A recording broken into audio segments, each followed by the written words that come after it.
Hello and welcome back to my channel. हम लोग literary terms पढ़ रहे हैं। अफेक्टिव फैलेसी और एलेगरी जो है अब तक हम पढ़ चुके हैं। चलिए फिर आगे पढ़ते हैं। सब नेक्स्ट जो है थर्ड हमारा एलेक्जेंड्राइन।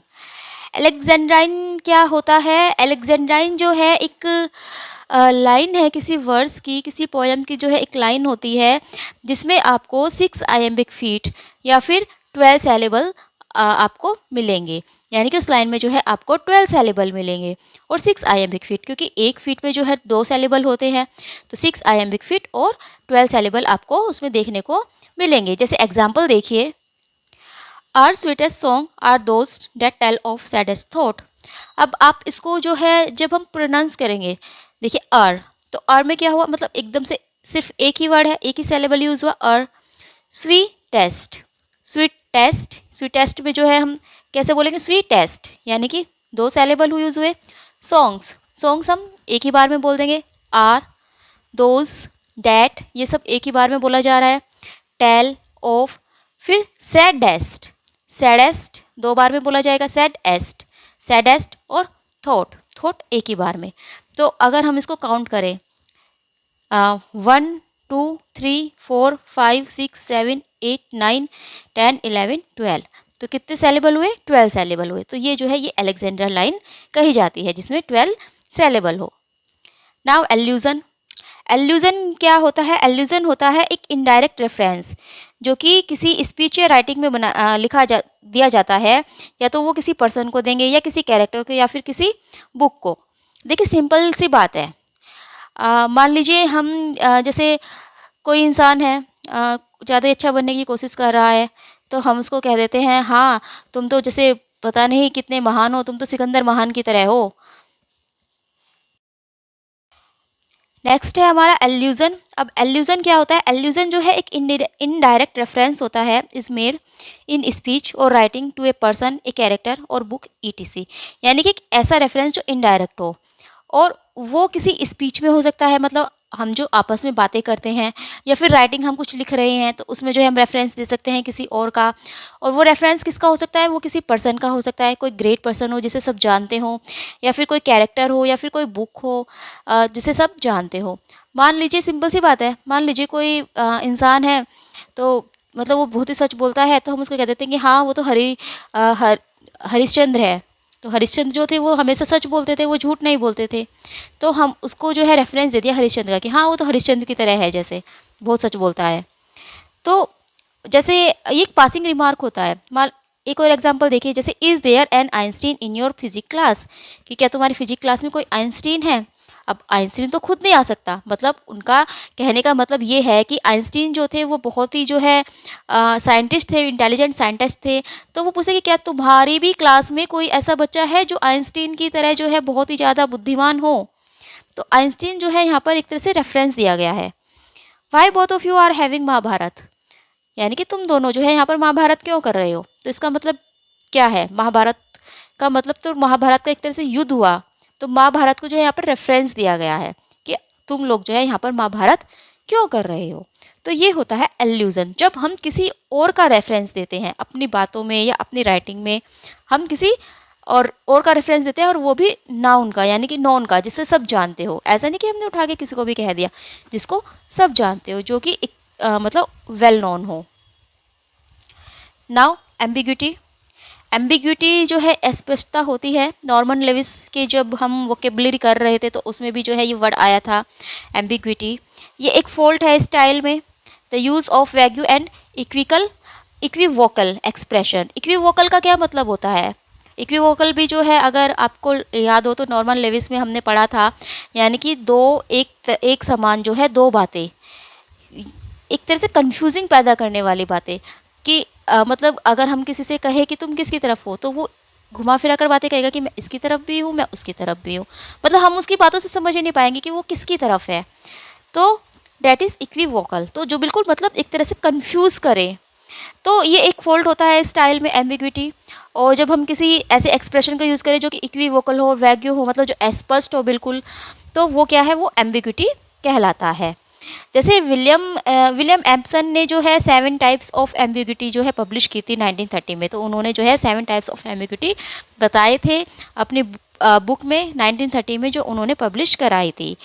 तो सिंपल सी बात है कि ए वर्ड, या तो कोई वर्ड होगा या कोई फ्राज होगा या कोई स्टेटमेंट होगा which contains more than one meaning, जिसका एक से ज़्यादा मतलब होंगे, और आप समझ ही नहीं पाओगे कि हम कौन सा जो है वो यूज़ करें। जैसे the murder killed the student with a book, कि जो मर्डर है उसने स्टूडेंट को बुक से मार दिया। नाउ वी विल थिंक कि how can he murder with a book, मतलब या तो उसने उस बुक से जो है उस मतलब जो स्टूडेंट है उसको बहुत पीटा होगा जिससे कि उसकी डेथ हो गई, या फिर बुक से मारने का मतलब ये है कि उसे जो है भारी भारी मतलब जो है हैवी हैवी बुक उसे दी होगी पढ़ने के लिए, उसे लर्न करने के लिए कहा होगा बहुत ज़्यादा चीज़, जिससे कि वो मतलब डिप्रेशन में आकर उसको मतलब वो मर गया, वो उन बुक को नहीं वो पढ़ पाया। तो दोनों ही मतलब हो सकते हैं। तो अस्पष्ट है कि हाउ कैन ही किल, मतलब उसने उसे कैसे मार दिया, कैसे मार सकता है वो, तो यहाँ पर स्पष्ट नहीं है। तो डैट इज़ एम्बिग्यूटी, जब कोई चीज़ स्पष्ट ना हो। Now anachronism. एनाक्रोनिज्म जो है एक एरर होता है क्रोनोलॉजी में। जैसे एनाक्रोनिज्म, इसमें क्रोनिज्म आया है, और क्रोनिज्म क्या होता है, क्रोनोलॉजी से आया है, यानी कि समय। और something located at A time when it could not have existed और अक्वायर्ड। देखिए फॉर एग्जांपल, मान लीजिए हम कोई वर्क लिख रहे हैं और हमें लिखना है अरस्तु के बारे में, एरिस्टोटल के बारे में हम लिख रहे हैं। एरिस्टोटल की एक तरह से हम बायोग्राफी ही लिख रहे हैं। तो एरिस्टोटल को जब हम लिख रहे हैं, हम उसकी कोई पिक्चर बनाते हैं और हम जो है उसकी पिक्चर में उसको दिखा देते हैं कोट पैंट पहने हुए, या फिर उसको जो है हैंड वॉच, रिस्ट वॉच जो आती है वो पहने हुए उसको हम दिखा देते हैं। तो उस टाइम में तो ये चीज़ नहीं थी। तो ये होता है एनाक्रोनिज्म, यानी कि जब हम समय से आउट किसी को दिखाते हैं। एनाक्रोनिज्म भी जो है आपने नॉर्मन लेविस जब हमने पढ़ा था तो उसमें ये वी वर्ड आया था एनाक्रोनिज्म, यानी कि समय से बाहर, जो चीज़ उस समय में है ही नहीं। हम लिख रहे हैं कोई 1400-1500 सदी की कोई हम स्टोरी लिख रहे हैं और हम उसमें दिखा देते हैं मोटर कार को दौड़ते हुए सड़कों पर, तो वो तो पॉसिबल नहीं है, क्योंकि उस टाइम तो मोटर कार होती ही नहीं थी, है ना। हम 1516 की लिख रहे हैं और हम दिखा रहे हैं हवाई जहाज़ को। तो जो चीज़ मतलब उस टाइम नहीं थी, आउट ऑफ टाइम जो चीज़ थी, तो उसको कहते हैं हम एनाक्रोनिज्म। ये एक एरर है। फिर होता है एनाकोल्यूथन। एनाकोल्यूथन जो है ये ग्रीक वर्ड एनाकोल्यूथन से ही लिया गया है। इसमें जो है सिर्फ सी और के का डिफरेंस है, इसमें सी है और इसमें के है, और इसमें जो है कोल्यू COLU और KOLOU, तो सिर्फ यही डिफरेंस है। तो एनाकोल्यूथन से लिया गया है ये, और इसका मतलब होता है लैकिंग सीक्वेंस, यानी कि सीक्वेंस को लैक करना, सीक्वेंस को छोड़ देना। ये एक ब्रोकन स्टेटमेंट होता है, मतलब एक स्टेटमेंट जिसे हम पूरा नहीं करते, बीच में उसे छोड़ देते हैं।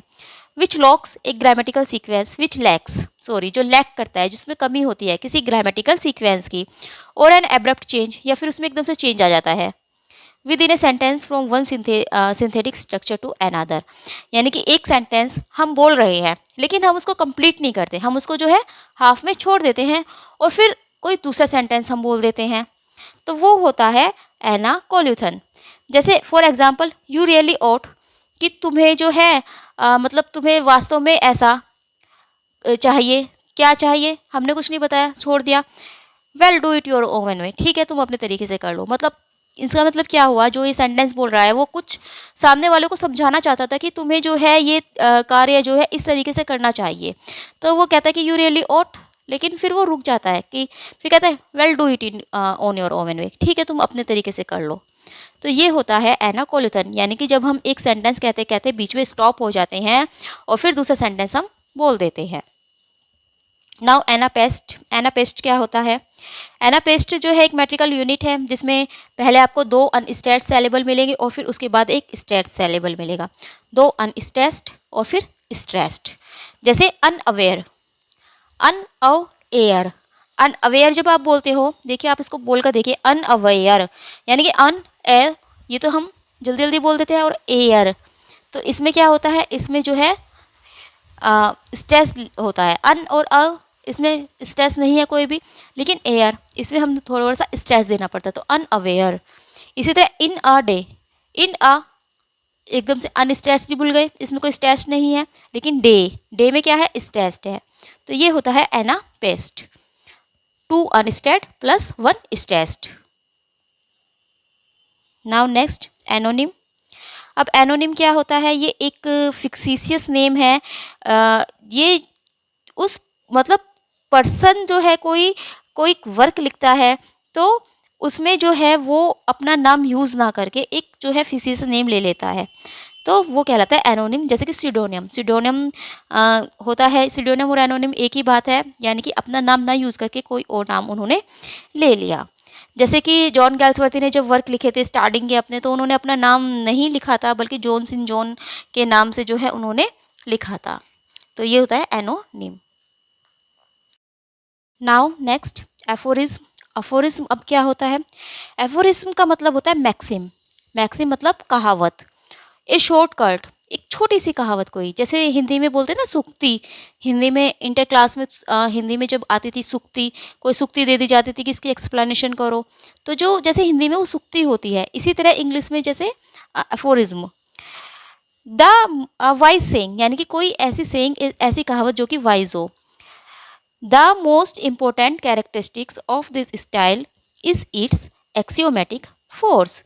जो सबसे इम्पोर्टेंट कैरेक्टरिस्टिक्स है इस स्टाइल का, यानी कि एफोरिज्म का जो सबसे इम्पोर्टेंट कैरेक्टरिस्टिक्स है वो होती है इसकी जो एक्सियोमेटिक फोर्स होती है। एक्सियोमेटिक का मतलब होता है सिद्ध की जाने वाली, तो जो सिद्ध की जाने वाली यानी कि सिद्ध हो चुकी फोर्स होती है, जो चीज़ सिद्ध हो सकती है। ऐसा नहीं कि हमने कुछ भी उठा के कहावत बना दी, लेकिन जो कहावत सिद्ध हो सकती है, जो सच हो, वाइज हो, वो होती है aphorism. In this style sentence tend to become proverbial, मतलब इसमें क्या होता है, प्रोवर्बल बन जाते हैं सेंटेंस। जैसे प्रोवर्ब होती है, कहावत प्रोवर्ब कहते हैं इंग्लिश में, तो जो सेंटेंस है वो प्रोवर्बल बन जाते हैं। और they are loaded with wisdom, उसमें जो है विजडम भी आपको देखने को मिलेगा, उस सेंटेंस में जो है विजडम भी देखने को आपको मिलेगा। जो फ्रांसिस बैकन थे, उनके जो एस्से थे वो एफोरिज्म कहे जाते थे। जब हमने एस्से के प्रकार पढ़े थे कि किस किस प्रकार के जो है एस्से होते हैं, तो उसमें भी जो है एफोरिज्म एस्से आया था। और जॉन याद आ रहा है बार बार, फ्रांसिस बैकन के जो एस्से थे वो एफोरिज्म कहे जाते थे। जैसे कि फॉर एग्जांपल उनके ही एक एस्से का ये लाइन है, studies serve for delight, for ornament and for ability, कि जो स्टडीज़ हैं, जो पढ़ाई है वो सर्व करती है किसके लिए, डिलाइट के लिए, यानी कि खुशी के लिए। ऑर्नामेंट, ऑर्नामेंट होता है एक तरह से अलंकार, मतलब सजना संवरना। ऐसा नहीं कि जैसे सजना संवरना वैसे मतलब चीज़ें पहनकर सजना संवरना नहीं, ये बल्कि मतलब इंसान को एक तरह से ऑर्नामेंट करती है कि वो पढ़ा लिखा दिखाई दे। एंड फॉर एबिलिटी, और गुणों के लिए। तो जो स्टडीज़ है वो डिलाइट के लिए, ऑर्नामेंट के लिए और एबिलिटी के लिए सर्व करती है। ये ऑफ स्टडीज से लिया गया है लाइन। और एक और लाइन जो है ऑफ स्टडीज से ही ली गई है, फ्रांसिस बैकन की, क्राफ्टी मैन कंडम स्टडीज़, कि जो क्राफ्टी मैन होते हैं, क्राफ्टी का मतलब होता है जो चालाक मैन होते हैं, जो चालाक लोग होते हैं, वो क्या करते हैं, वो स्टडी को कंडम करते हैं, स्टडी को वो क्रिटिसाइज़ करेंगे। सिंपल मैन एडमायर देम, और जो साधारण लोग होते हैं वो स्टडी को एडमायर करेंगे कि हाँ भाई स्टडीज़ अच्छी होती है, मतलब उसकी प्रशंसा करेंगे। लेकिन जो वाइज मैन होते हैं वो स्टडी को अपने जो है लाइफ स्टाइल में यूज़ करेंगे। तो ये क्या है, ये प्रोवर्बियल है, यानी कि ये जो दोनों हैं, ये दोनों लाइनें हैं, ये एक तरह से कहावत है और ये सच भी है। ऐसा नहीं कि कहीं से भी उठाकर कुछ भी रख दिया, ये जो है एक तरह से एक्सियोमेटिक है, यानी कि ये सिद्ध हो चुकी है, ये बात सच है। तो दीज आर एफोरिज्म, तो ये होता है एफोरिज्म। तो जो है टोटल 10 लिटरेरी टर्म्स हमारे हो गए हैं। अभी बहुत जो है लिटरेरी टर्म्स बाकी हैं, जिसे हम नेक्स्ट वीडियो में करेंगे।